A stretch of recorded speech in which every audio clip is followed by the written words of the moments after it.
우리 시간으로 오늘 새벽 뉴욕에서 한미 정상회담이 진행됐습니다. 트럼프 대통령은 북미 정상회담이 곧 성사될 것이라고 밝혔습니다. 청와대는 한미 정상이 종전 선언에 대해 깊은 대화를 나눴다고 전했고, 백악관은 대북 제재가 계속된다는 점을 강조했습니다. 한국과 미국은 FTA 개정 협정에도 서명했습니다. 한국산 화물 자동차에 대한 관세가 20년 연장되는 등 자동차 분야에서 미국 측의 요구가 반영됐습니다. 문 대통령은 FTA와 별도로 한국산 자동차 관세를 면제해달라고 요청했습니다.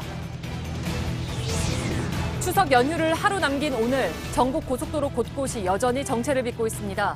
서울 방향 고속도로의 정체는 내일 새벽 3시쯤 풀릴 걸로 보입니다.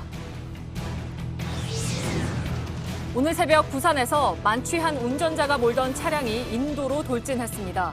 보행자 2명이 차에 치여 주차장 바닥으로 떨어졌는데, 긴박했던 순간 외국인과 시민 10여 명이 가던 길을 멈추고 함께 응급처치에 나서서 더 큰 피해를 막았습니다. 우리 기술로 만든 최초의 한국형 시험 발사체 누리호 발사가 한 달 앞으로 다가왔습니다. 우리 정부는 2030년까지 달에 탐사선을 보낼 계획으로 이번 발사가 중요한 전환점이 될 걸로 보입니다. 방탄소년단이 한국 가수로는 처음으로 유엔 총회에서 연설했습니다. 스스로를 사랑하고 자신만의 목소리를 내라는 메시지가 전 세계에 감동을 주고 있다고 미국 언론들은 보도했습니다. 아이들이 동물들과 시간을 보낼 수 있는 체험형 실내 동물원이 최근 늘어가고 있습니다. 동물권에 대한 목소리가 커져가는 가운데 체험을 강조한 동물원에 문제가 없는지 밀착 카메라에서 다녀왔습니다.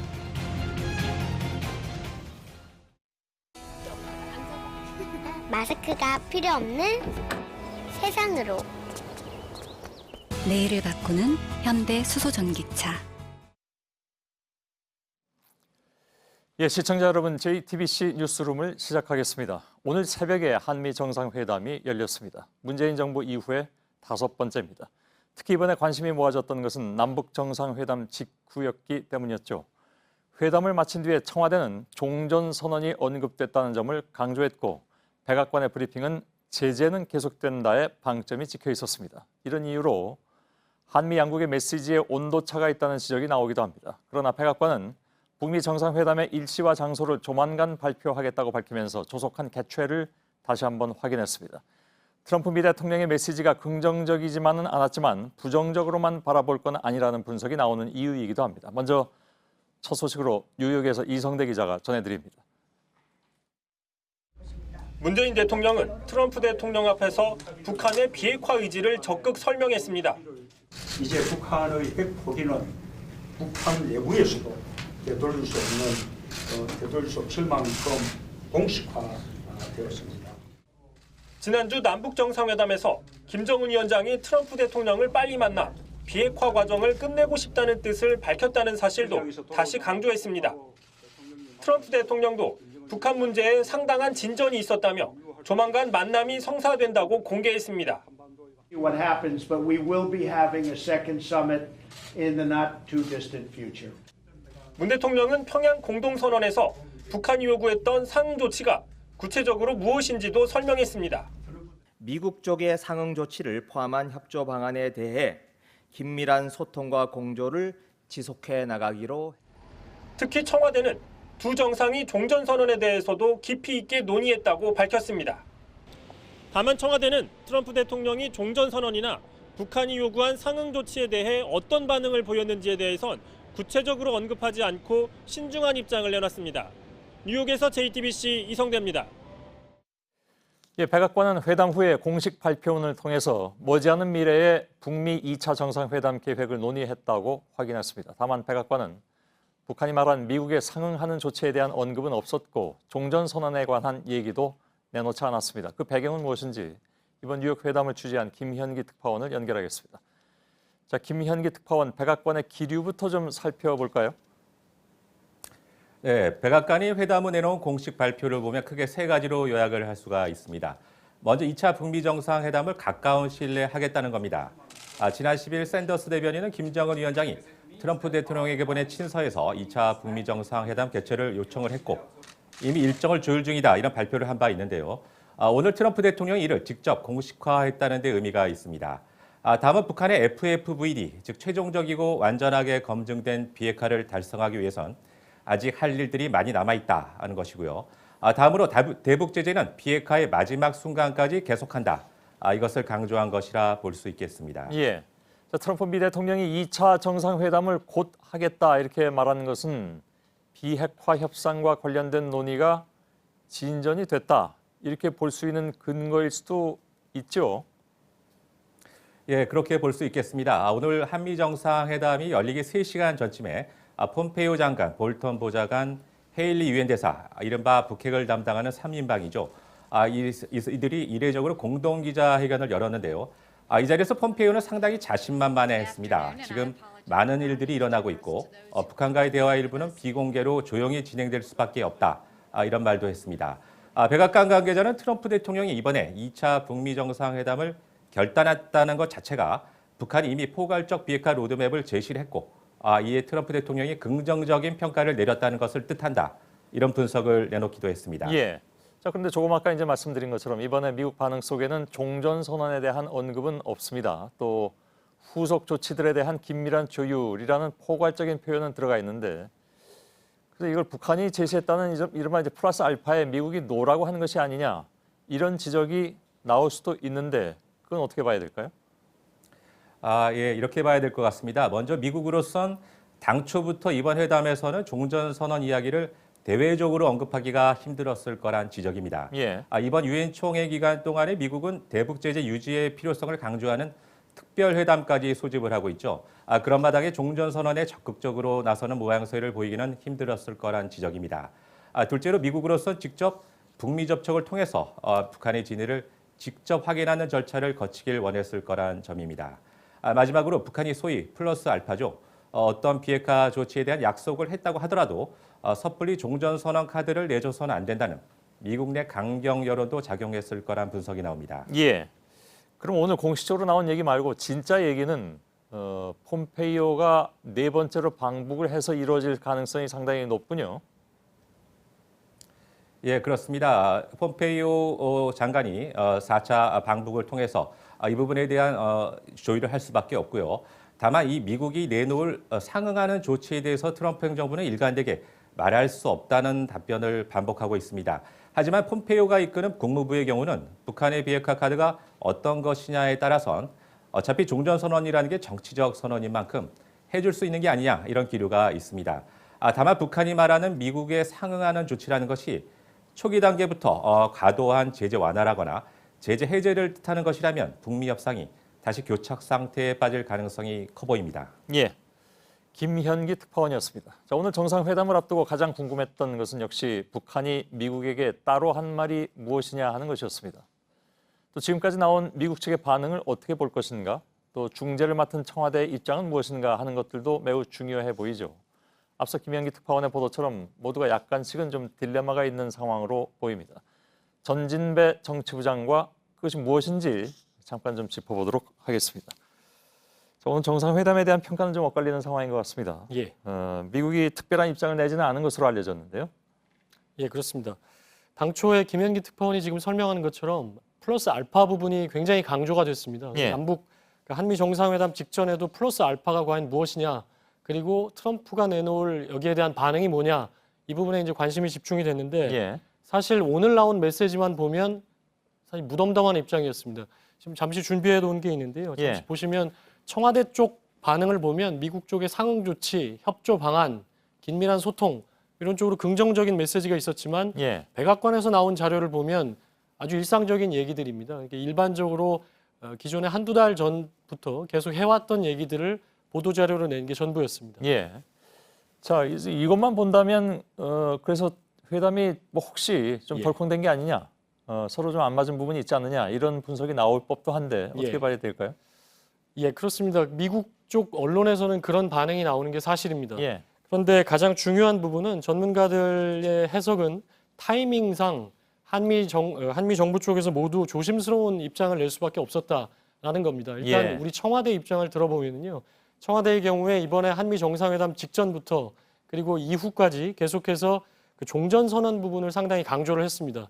근데 종전선언에 대한 미국 쪽의 입장을 우리가 전달할 수는 없다. 그러니까 미국 쪽에서 트럼프가 긍정적인 걸 냈든 그렇지 않든 간에 우리가 그걸 전달할 수는 없고 그 부분은 미국 몫이다. 그렇죠. 그런 부분입니다. 예. 그렇기 때문에 한국 정부에서 어떤 입장을 낼 수는 없었다는 것이고 반대로 백악관에서는 마찬가지로 오늘부터가 어떻게 보면 북미 정상회담을 앞두고 본격적인 협상의 시작이라는 얘기가 나옵니다. 예. 그렇기 때문에 협상이라는 게 그 줄다리기인데 그 줄다리기를 막 시작하면서 굳이 긍정적인 메시지를 던져서 북한이 괜히 다른 생각을 하게 할 필요가 있겠느냐 예. 그런 얘기들이 나오고 있습니다. 쉽게 말하면 이제 협상 전략 차원에서라도 혹시 뭐 얘기가 나온 것이 있다 하더라도 그걸 예. 바깥으로 좀 얘기할 수는 없는 상황이 아니냐 이런 예. 분석이라는 얘기죠. 그렇게 보입니다. 예. 자, 그렇다면 이제 문재인 대통령이 전달했을 것으로 보이는 이른바 이제 이면에 플러스 알파. 예, 예. 이것이 무엇이냐에 사실은 회담 전부터 굉장히 많은 이목이 집중이 됐는데 그것이 뭐 당연히 핵리스트는 아닐 것 같고 예. 그렇지 않습니까? 그렇습니다. 예. 핵리스트라는 것들이 사실 미국 언론, 일부 언론에서 상당히 강조가 됐고 우리나라 일부 언론에서도 역시 핵리스트 신고서가 안 나오면 북미 정상회담이 없을 것이다. 뭐 이런 시각까지 나왔기 때문에 예. 강조가 됐지만 핵리스트는 없었던 걸로 보입니다. 그래서 핵리스트를 내는 건 역시 북한 입장에서도 그 협상 조율의 이제 시작이기 때문에 핵리스트를 내고서 협상을 한다는 건 모든 걸 미국 처분에 맡기겠다 이런 입장이기 때문에 예. 쉽지 않아 보이고요. 다만 동창리 핵폐기 그러니까 유관국 참관하에 핵폐기를 하겠다.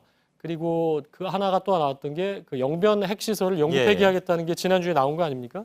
거기에 대한 그게 어떻게 보면 로드맵인데 그 사이사이에 들어갈 구체적인 일정 같은 것들이 더 들어있을 수 있다라는 관측이 좀 나오고 있습니다. 예.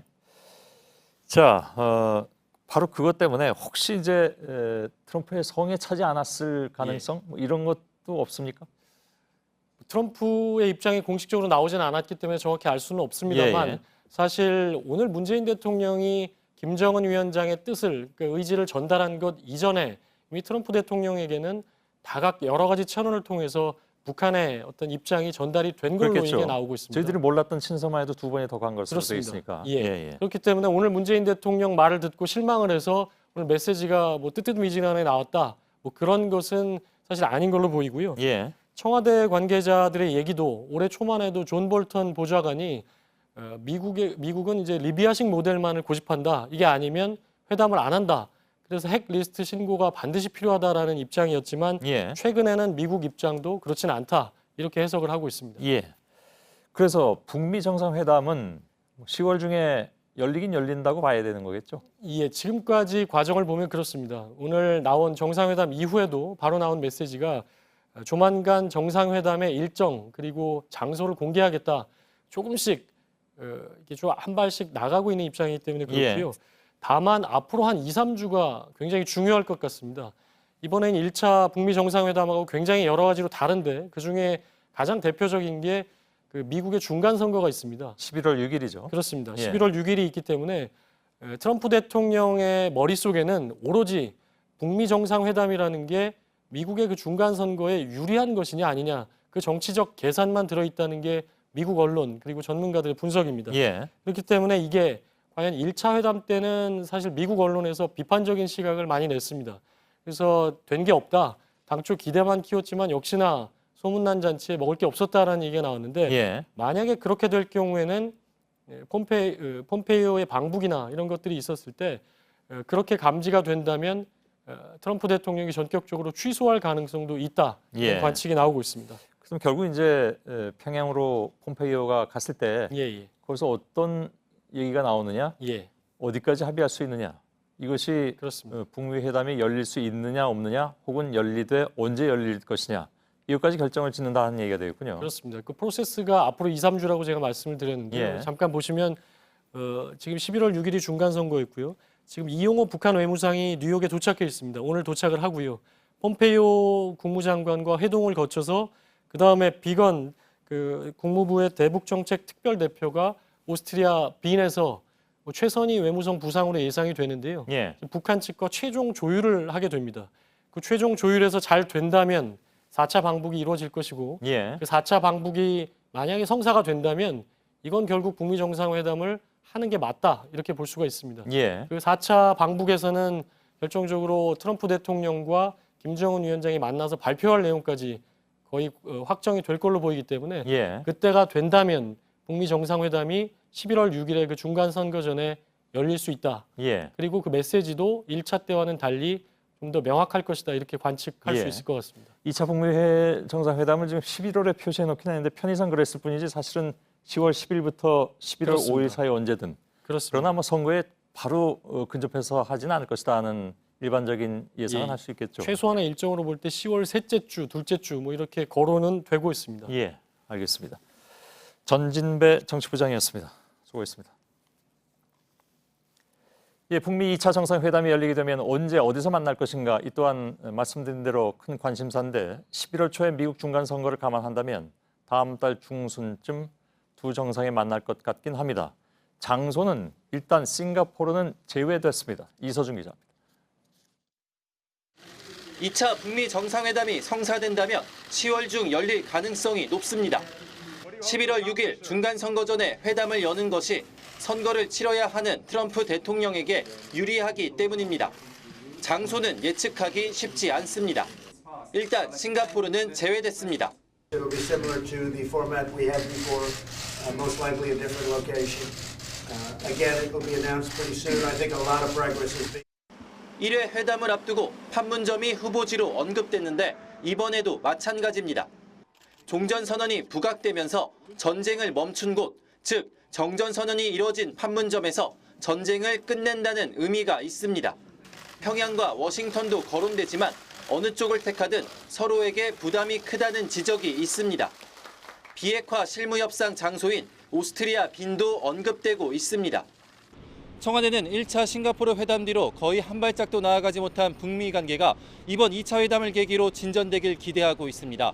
2차 회담 장소에서 싱가포르를 제외한 이유도 1차 회담 결과를 반복하지 않기 위해서라고 청와대 관계자는 설명했습니다. 뉴욕에서 JTBC 이서준입니다. 예, 한미는 오늘 FTA 개정 협정에도 서명했습니다. 한국산 픽업 트럭에 대한 고율 관세가 연장되는 등 미국 측 요구가 일정 부분 관철이 됐습니다. FTA와 별개로 미국의 안보를 이유로 자동차 등의 높은 관세를 물리려는 움직임에 대해서 문재인 대통령이 이를 면제해달라고 요청했습니다. 김소연 기자입니다. 한미 정상은 자유무역 협정에 관한 공동 성명을 채택했습니다. 한국산 화물 자동차에 매기는 25%의 관세를 20년 더 연장하고 우리 기준에 맞추지 못한 미국산 자동차 수입 한도도 2배로 늘렸습니다. 자동차 분야 협상에 초점을 맞춘 미국에 양보한 거란 평가가 나옵니다. 섬유 제품의 원산지 기준을 완화하고 투자자 국가 분쟁 해결 제도 ISDS의 중복 제소를 막는 내용 등이 담겼습니다.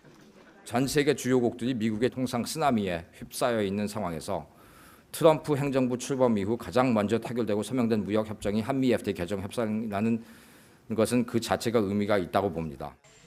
하지만 FTA와 별개로 트럼프 정부는 안보를 이유로 수입을 제한하는 무역 확장법 232조를 들어 수입 자동차에 최대 25%의 관세를 물리는 방안을 저울질하고 있습니다. 김의겸 청와대 대변인은 문 대통령이 정상회담에서 자동차에 대한 232조 적용을 면제해달라고 요청했고 트럼프 대통령은 참모들에게 검토를 지시했다고 밝혔습니다. JTBC 김소현입니다. 예, 그런데 FTA 개정 협상이 마무리되는 자리에서 트럼프 미 대통령은 방위비 분담 얘기를 다시 꺼내 들었습니다. 또 다른 청구서를 내민 셈이죠. 이미 한국과 미국은 이 문제를 놓고 지난 6개월 동안 7번을 만났습니다. 그러나 아직 뚜렷한 진전은 없습니다. 양쪽의 의견차가 워낙 크기 때문입니다. 김태형 기자입니다. 주한미군 주둔에 필요한 전체 예산 가운데 우리 측이 부담하는 방위비 분담금은 올 한 해 9,602억 원입니다. 미국은 내년부터 이 분담금을 큰 폭으로 올리겠다는 입장입니다. 인건비와 군사건설비, 군수지원비 등 기존 3가지 항목 외에 작전지원 항목을 신설해 핵추진 항공모함이나 스텔스기 등 전략자산을 작전에 투입할 경우 그 전개 비용도 우리 측이 부담하도록 하겠다는 겁니다. 우리 측은 작전 지원 비용은 주한미군의 안정적 주둔을 위한 방위비 분담금의 취지와 부합되지 않는다는 의견입니다. 더군다나 방위비 분담금 가운데 매년 3천억 원 안팎이 쓰이지 않고 쌓이는데 여기서 더 분담금을 올려주는 건 적절치 않다는 주장이 많습니다.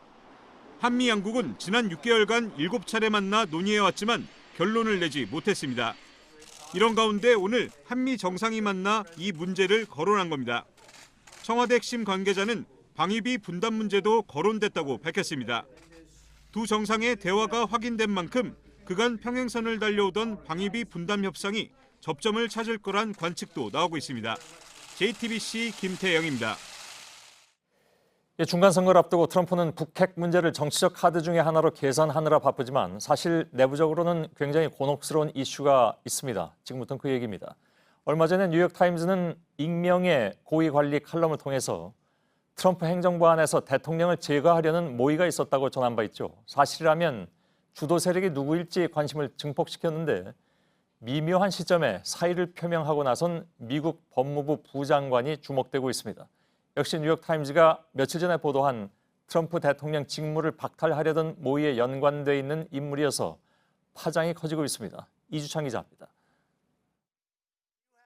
트럼프 행정부 내에서 트럼프 대통령을 제거하려는 모의가 있고 지금도 조용한 저항이 이루어지고 있다. 뉴욕타임스가 지난 5일 게재한 칼럼에서 미국 고위 관리는 이렇게 주장했습니다. 트럼프 대통령의 충동과 불안정성 때문에 정부의 정책 결정이 순조롭지 않다면서 정부 안에서 대통령직 박탈이 거론되고 있다는 겁니다. 뉴욕타임스는 이어 지난 21일 기사에서 로젠스타인 법무부 부장관이 대통령의 직무 박탈 추진을 언급했다고 보도했습니다. 맥케이브 전 FBI 국장 대행의 메모에 따르면 로젠스타인 부장관은 대통령과 자신의 대화를 몰래 녹음한 뒤 수정헌법 25조를 발동하자고 언급한 것으로 돼 있습니다. 수정헌법 25조는 육체적, 정신적 이상 상태에 있는 대통령에 대해 직무수행 불능 여부를 판단하고 승계를 진행하는 절차를 담고 있습니다. 앞선 익명의 기고문과도 맥락이 맞닿아 있는 겁니다. 11월 중간선거를 앞두고 수정헌법 25조 발동했다는 대통령 직무박탈 얘기는 트럼프 대통령에게 악재란 분석입니다. 대통령의 정신상태가 불안정하다는 주장으로 이어질 수 있고 선거 결과에 따라 민주당에 공격의 빌미를 줄 수 있기 때문입니다. JTBC 이주찬입니다. 그런가 하면 미국과 중국의 관세 보복전은 신냉전에 버금가는 수준으로 치닫고 있습니다. 미국과 중국은 추석인 어제 각각 2천억 달러와 600억 달러의 추가 관세 폭탄을 주고받았습니다. 이후에 중국은 미국의 대규모 관세 부과에 대해서 칼을 목에 댄 격인데 어떻게 평등한 담판이 가능하겠는가 하면서 결사항전을 외쳤습니다. 미국은 범정부 차원의 반격 조치를 준비 중인 것으로 알려졌습니다. 신경진 특파원입니다. 중국이 미국과 남중국해 분쟁에서 내세웠던 핵심 이익을 관세 보복전에 들고 나왔습니다. 我们有信心、有决心、也有能力应对各种风险和挑战。 중국은 3만 6천 자에 달하는 중미 무역 마찰에 관한 사실과 중국의 입장이란 백서를 영어 등 8개 외국 언어로 발표했습니다. 미국 손해론, 기술 강제 이전 등 미국 측 주장을 중국이 분석한 각종 수치를 통해 조목조목 반박했습니다. 백서에 대해 스이능 인민대 교수는 부드럽게 나오면 받아들이지만 강공에 결코 굽히지 않겠다는 미국을 향한 메시지와 자국민의 정부의 입장을 설명하려는 대내 선전용 포석이라고 풀이했습니다. 미국의 공세도 수그러들 기색은 없습니다. 유력 인터넷 매체 악시오스는 중국을 겨냥한 백악관, 국방부, 재무부, 상무부 등 범정부 차원의 공격이 수주일 안에 시작될 것이라고 전했습니다.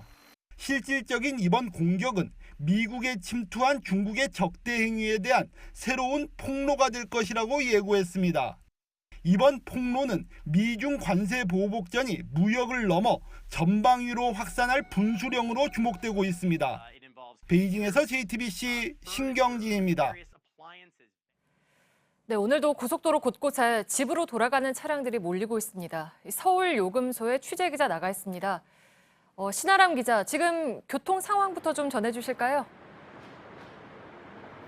네, 오후 들어 귀경 차량이 몰리면서 정체 구간이 늘었습니다. 정체가 가장 심했던 오후 5시쯤에 비하면 지금은 좀 나아진 상태지만 여전히 곳곳에서 제대로 속도를 내지 못하고 있습니다. 현재 전국 고속도로의 정체 구간은 약 500km 정도로 어제와 비슷한 수준이고 평소 주말에 배 가까이 됩니다. 대부분 서울 방향이 밀리고 있습니다. 조금 전인 저녁 8시 기준으로 서울 요금소까지 부산에선 5시간 40분, 광주에선 5시간 30분, 대구에선 4시간 19분, 대전에선 3시간 30분이 걸릴 것으로 보입니다. 정체는 내일 새벽 3, 4시쯤이 돼야 비로소 조금씩 풀릴 것으로 보입니다. 서해안선 당진에서 서평택 구간, 천안 논산 고속도로 정안나들목에서 천안 분기점 구간 등에서 정체가 이어질 전망입니다. 반면 수도권을 나가는 차량 흐름은 비교적 원활한 편이라고 도로공사 관계자는 설명했습니다. 네, 그러니까 내일 새벽 3, 4시쯤에 좀 풀릴 거라고 했는데 어제 일찍 출발한 차량들이 많았는데 오늘도 정체가 이어지고 있는 거죠? 네, 한국도로공사는 오늘 차량 518만 대가 전국 고속도로를 이용할 것으로 내다봤습니다. 어제보다는 50만 대 정도 줄었지만 수도권으로 향하는 차량은 오히려 늘어서 서울 방향이 극심한 정체를 빚고 있습니다. 경부고속도로 서울 방향 죽전 휴게소에서 만난 시민 이야기 들어보시겠습니다. 부산 기장용공사에서 어제 비해서 오늘 덜 막힐 거라 생각하고 한 6시간 예상했는데 지금 한 8시간 현재까지 걸렸습니다. 음성에서 빠져나올 때 거기 한 1시간 정도 걸렸던 것 같습니다. 서평택 IC 타기 전까지 구간인 것 같아요. 네, 연휴 마지막 날인 내일은 좀 어떨까요? 좀 나아지겠습니까? 네, 내일은 총 387만 대의 차량이 전국 고속도로를 이용할 것으로 보입니다. 오늘 자정 전까지 고속도로에 진입하면 통행료가 면제된다는 점 참고하시면 좋겠습니다. 네, 서울 요금소에서 신아람 기자가 전해드렸습니다. 현장에 취재 기자 연결하죠. 이상엽 기자, 지금 불길은 완전히 잡혔습니까? 네, 지금은 모두 꺼졌습니다. 제 뒤로 보이는 건물이 불이 난 플라스틱 공장입니다. 불은 이 공장을 완전히 태우고 바로 옆 다른 공장까지 번졌습니다. 공장 안에선 중국인 33살 진모 씨가 숨진 채 발견됐습니다. 화재 당시 공장은 추석 연휴여서 가동되지 않고 있었지만 공장 기숙사에 외국인 노동자 4명이 거주하고 있었습니다. 하지만 불이 난 뒤 빠르게 대피하면서 추가 인명피해는 없었습니다. 소방당국은 오후 4시 10분쯤 화재 신고가 접수되자 소방차 20여 대와 소방관 등 인력 200여 명을 투입했습니다. 불길은 1시간 20분 만인 오후 5시 30분쯤 잡혔습니다. 네, 화재의 원인이 방화로 추정된다고 했는데요. 자세히 좀 설명을 해주시죠. 네, 소방당국에 따르면 공장 안에서 숨진 채 발견된 진모 씨가 불을 지르고 공장 안으로 들어간 것으로 추정됩니다. 이 모습이 공장 바깥쪽 CCTV에 모두 찍혔다고 합니다. 실제로 목격자들 진술 역시 갑자기 펑 하는 폭발 소리와 함께 불이 시작됐다고 합니다. 경찰에 따르면 숨진 진 씨가 6개월 전까지 이 공장에서 일했던 것으로 확인됐습니다. 경찰은 진 씨가 공장 측과 평소 갈등이 있었는지 조사하고 있습니다. 시신은 국가수에 부검을 의뢰했습니다. 네. 그리고 아까 불이 빠르게 번지면서 주변 공장으로까지 옮겨 붙었다고 했잖아요. 이유가 좀 나온 게 있습니까? 네, 불이 난 공장은 3층짜리 건물로 자동차 관련 부품과 플라스틱 등을 만드는 곳입니다. 이 플라스틱 제품을 보관하는 곳에서 불이 시작됐고 공장 안쪽이 불에 타기 쉬운 샌드위치 팬으로 돼 있어 불은 더 빠르게 번진 것으로 보입니다. 네, 이상엽 기자가 전해드렸습니다.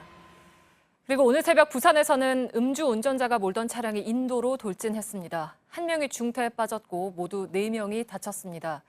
이 긴박했던 순간에 외국인들과 시민들이 가던 길을 멈추고 곧바로 응급처치를 했습니다. 구석찬 기자입니다. 승용차가 빠른 속도로 좌회전을 합니다.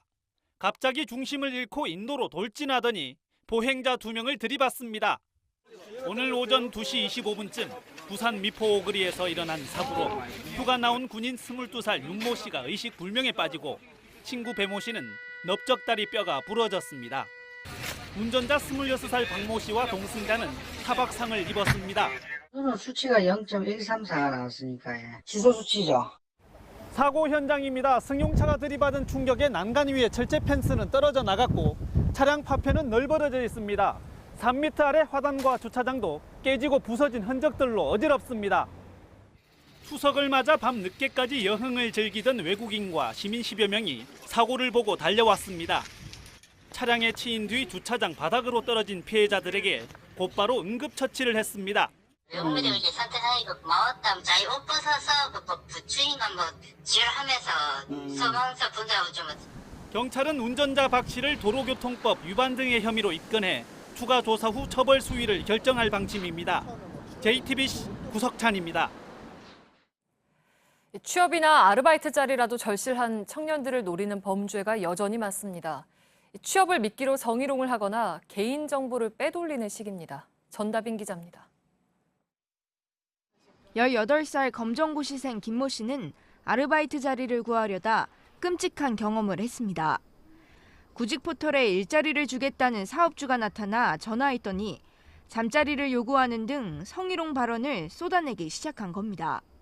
눈 1분만 만질 테니까 그건 허락해 줄 수 있겠냐. 서러움이 밀려오는 거예요. 엄청 울고 지금 알바도 잠깐 쉬고 있고. 일자리를 찾는 청년들의 개인정보를 노린 사기도 성행하고 있습니다. 구직 포털에 가짜 모집 공고를 낸 뒤 지원자에게 개인정보를 요구하는 식입니다. 한 업체의 이런 가짜 공고에만 50여 명이 문의하고 신분증 정보를 넘겼습니다. 신분증 찍어주고 얼굴같이 잘 나오도록 같이 찍어서 그렇게 보내달라고. 거의 대학생이죠. 취급도 좋게 하고 아니 쉽게 당할 수밖에 없겠더라고요. 이런 가짜 공고는 주로 휴일이나 주말에 올라옵니다. 구직자가 실제 구인 정보인지 확인하기 어렵다는 점을 노린 겁니다. 피해자가 늘어나면서 최근 경찰도 수사에 들어갔습니다. 취업난에 몰린 청년들을 대상으로 한 범죄가 늘어나면서 보다 강력한 단속과 제재가 필요하다는 목소리가 커지고 있습니다. JTBC 전다빈입니다. 이번 추석 연휴에 포스코에서는 노사의 고소와 폭로전으로 소란스럽습니다. 노조원 9명에 불과한 기존 노조 외에 새 노조가 최근에 출범을 했는데 새 노조 측은 회사가 노조 무력화를 시도했다며 관련 문건을 폭로했고 사측은 새 노조 집행부를 절도와 무단 침입 혐의로 신고했습니다. 강신우 기자입니다.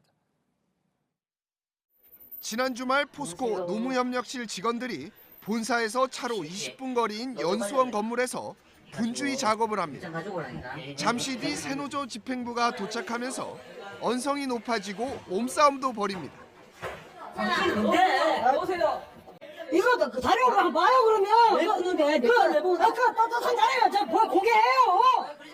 포스코엔 노조원 9명의 노조가 있었습니다.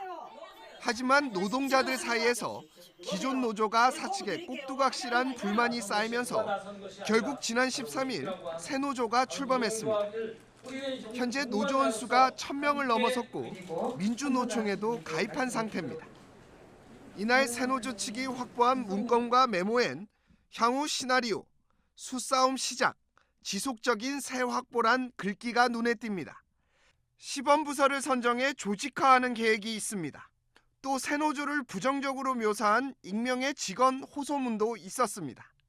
새 노조는 이 문건이 기존 노조의 세력을 키워 자신들을 옥죄기 위한 대응 방안이라고 주장합니다. 반면 사측은 당시 노사 신뢰 증진을 위해 휴일 근무를 한 것이라고 밝혔습니다. 사측은 노조 집행부를 무단 침입과 절도 혐의로 경찰에 신고했습니다. 정의당 추혜선 의원은 포스코의 노조와의 공작이 드러났다며 관련 문건을 오늘 국회에서 공개했습니다. JTBC 강신호입니다. 자유한국당은 이번 추석에는 홍보물을 인쇄하지 않았습니다. 그 대신에 유튜브 홍보를 강화했습니다. 신문과 방송을 제치고 유튜브가 이른바 보수 진영의 핵심 미디어로 떠오르면서 더 효과적인 방법을 택했다는 겁니다. 한국당 유튜브 채널의 구독자 수는 더불어민주당의 3배가 넘습니다. 김나한 기자입니다. 자유한국당의 공식 유튜브 채널 옳은소리입니다. 국민 여러분, 넉넉하고 풍성한 우리 민족의 큰 명절 한가위가 다가왔습니다. 지도부의 추석맞이 인사는 물론 의원총회 내용도 빠지지 않고 올라옵니다. 구독자 수는 26,700여 명으로 7,900여 명인 더불어민주당 구독자 수의 3배가 넘습니다.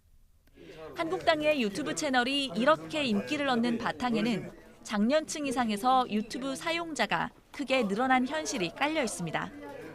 닐슨 코리안 클릭에 따르면 지난 6월 기준 유튜브 이용자 중 50대 이상은 30%에 이르렀습니다. 지난해보다 180만 명 늘어났습니다. 보수 농객들도 유튜브에 자리 잡았습니다. 펜앤마이크 정규제 TV가 대표적입니다.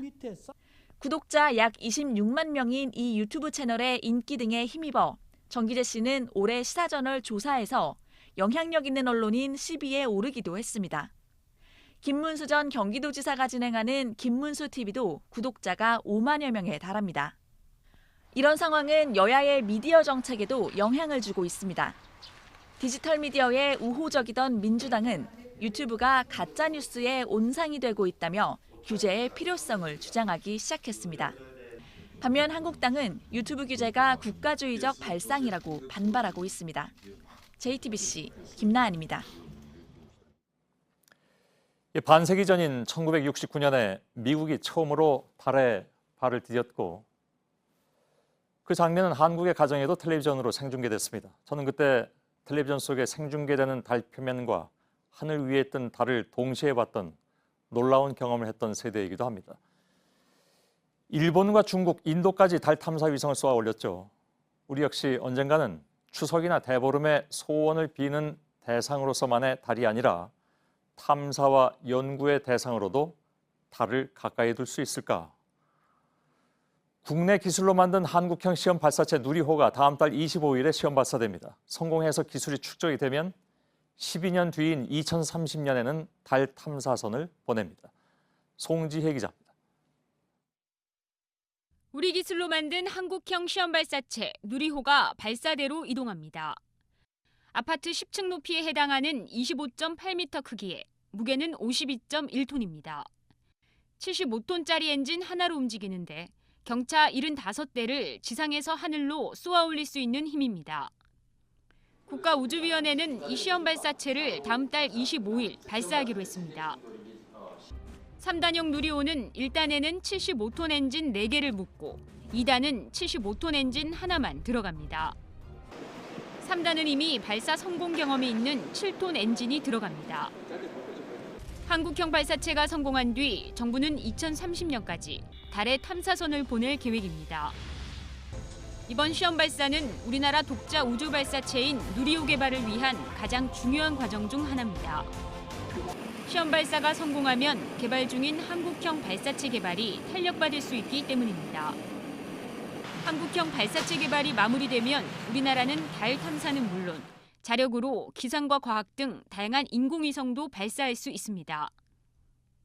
전문가들은 우주 탐사에는 오랜 시간이 걸리는 만큼 장기적인 계획을 세우고 흔들림 없이 투자해야 한다고 조언합니다. JTBC 송지혜입니다. 달 탐사, 우주 탐사는 우리도 달 탐사 해봤다라는 허세를 위한 것은 아닙니다. 경제적 가치도 굉장히 크죠. 우주 스타트업도 속속 생겨나고 있습니다. 위성 사진을 인공지능으로 분석해서 세계 경제의 흐름을 파악한다라든가 화성 탐사형 로봇을 만드는 기업들을 박영호 기자가 미국 실리콘밸리에서 취재했습니다. 세계적인 IT 기업들이 모여있는 미국 실리콘밸리에 우주 스타트업들이 들어서고 있습니다. 오비털 인사이트는 위성 사진을 인공지능으로 분석해 경제 관련 정보를 제공하는 스타트업 기업입니다. 위성 사진에 나온 원유 탱크 덮개의 높낮이를 분석해 남아있는 원유량이 얼마나 되는지 알아냅니다. 대형마트 주차장에 차들이 얼마나 많이 있는지를 보고 경기 동향을 예측하기도 합니다. 사람이 사진을 하나하나 눈으로 보고 분석한다면 80만 명이 필요한 정보를 인공지능 기술을 이용해 빠르게 처리합니다. By combining satellite imagery with computer vision, machine learning, data science, and data operations for our clients. 실리콘밸리에 있는 또 다른 우주 스타트업 기업입니다. 달이나 화성을 탐사하는 로봇을 만드는 곳입니다. 미국 항공우주국 나사나 유럽 우주기구 ESA 등이 주문한 대로 로봇을 맞춤 제작합니다. 화성 표면을 뚫을 수 있는 드릴도 만들고 있습니다.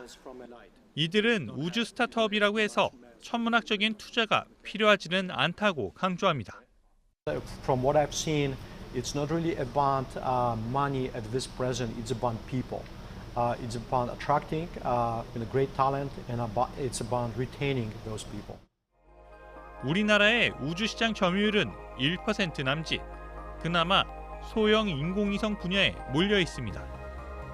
블루오션으로 주목받고 있는 우주산업 분야에서 새로운 일자리를 만들어야 한다는 목소리가 높습니다.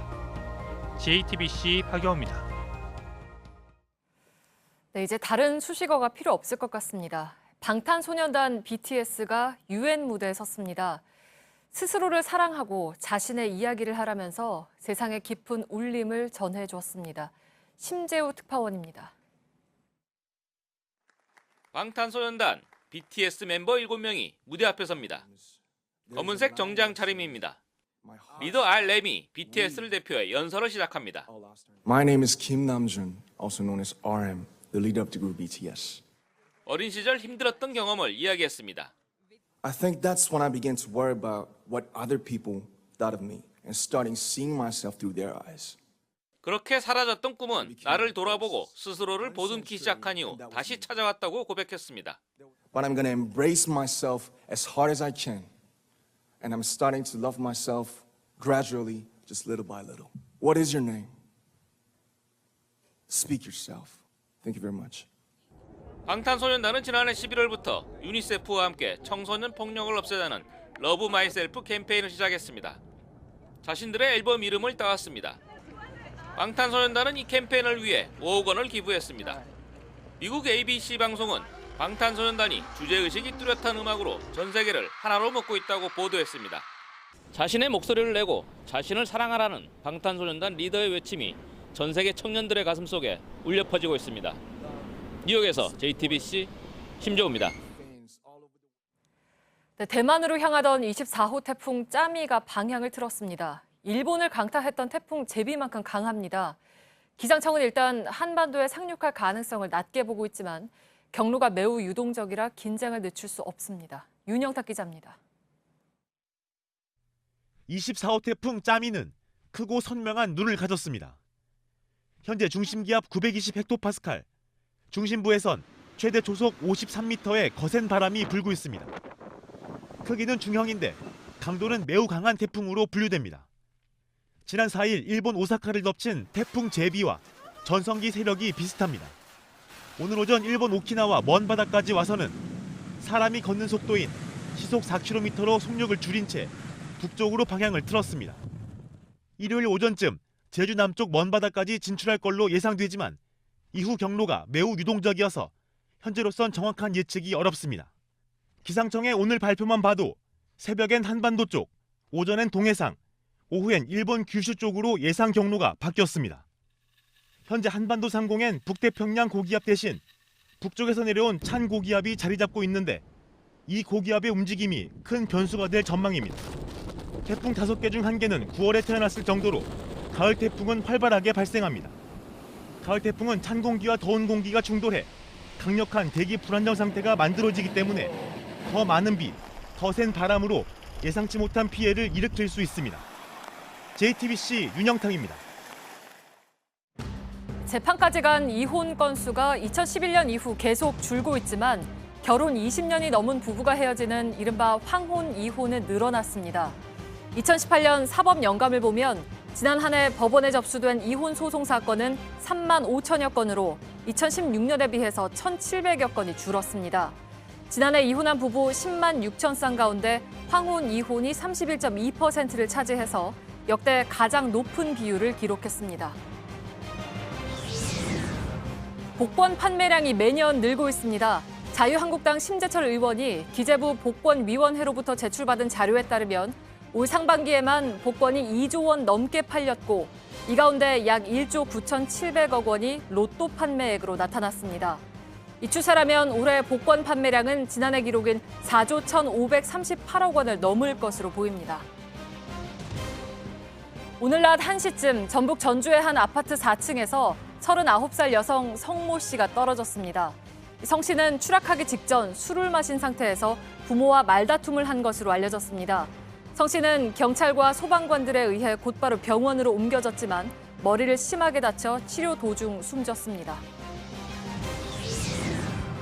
괌 인근 바다에서 표류하던 인도네시아 남성이 49일 만에 구조됐습니다.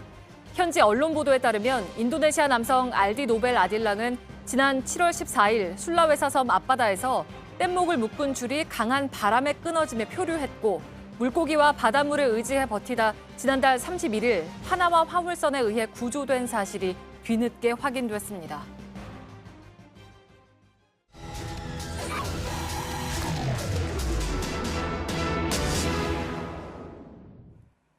네, 태어나 처음으로 4시간의 자유를 누리고 죽은 퓨마를 보면서 동물원을 다시 생각하게 됐다는 분들이 많습니다. 동물들의 권리를 지켜줘야 한다는 것이죠. 오늘 밀착 카메라는 최근 도심에서 늘고 있는 체험형 동물원은 어떤지 들여다봤습니다. 괴로워하는 동물들을 보면서 사람들은 행복할 수 있는 건지 구혜진 기자가 전해드립니다. 내가 얼굴을 보여줄게. 도심에서 동물을 직접 만질 수 있는 체험형 동물원입니다. 최근 아이들에게 인기를 끌면서 다양한 종류의 동물을 선보이는 곳들이 늘고 있습니다. 신도시의 한 복합 쇼핑몰입니다. 이 건물 지하 1층에는 동물원이 있는데요. 아이들이 동물들과 함께 놀 수 있다고 해서 최근 유행하는 체험형 동물원입니다. 직접 동물에게 먹이도 주고 동물과의 교감도 시도합니다. 색다른 경험에 아이들뿐만 아니라 어른들도 좋아합니다. 문제는 동물을 키우는 환경입니다. 대부분의 체험형 동물원들이 건물 내부에 있다 보니 야생동물이 살던 자연 환경을 재현하기가 어렵습니다. 햇빛을 받지 않는 곳이 많고 흙이 아닌 콘크리트나 고무 바닥에 생활하기도 합니다. 어린 관람객들을 통제하는 건 쉽지 않습니다. 우리 꼬리 맞는 거 안 좋아해요. 우리 눈으로만 봐주세요. 거북이 등에 올라가려는 아이를 부모가 제지하기도 합니다. 또 다른 동물원에선 태어난 지 얼마 안 된 사막여우를 안고 사진을 찍게 합니다. 실제 동물원마다 이상 증세를 보이는 동물을 쉽게 찾을 수 있습니다. 라쿤이 같은 자리를 빠르게 반복해서 돌아다니고 다른 동물원의 하이에나도 비슷한 행동을 보입니다. 육지 거북은 계속해서 유리창에 얼굴을 부딪히기도 합니다. 모두 스트레스를 받을 때 보이는 정형 행동입니다. 좁은 공간과 함께 동물의 습성을 배려하지 않는 사육시설도 문제라는 지적입니다. 낮은 천장에 황새는 날지 못하고 육지 동물이지만 땅을 밟지 못한 채 공중에만 고립돼 생활하기도 합니다. 바로 옆에서 천적인 새의 소리를 계속해서 들어야 하는 미어캣들은 경계심을 늦추기 어렵습니다. 공간의 제약이 있다 보니까 가령 동물을 높은 곳에 매달아 놓은 채로 전시를 한다던가 구조물 위에서만 이제 있다 보면 동물도 스트레스를 받게 되고 지난해 5월부터 시행된 관련 법에 따르면 동물원은 허가제가 아니라 등록 신청만 하면 만들 수 있습니다.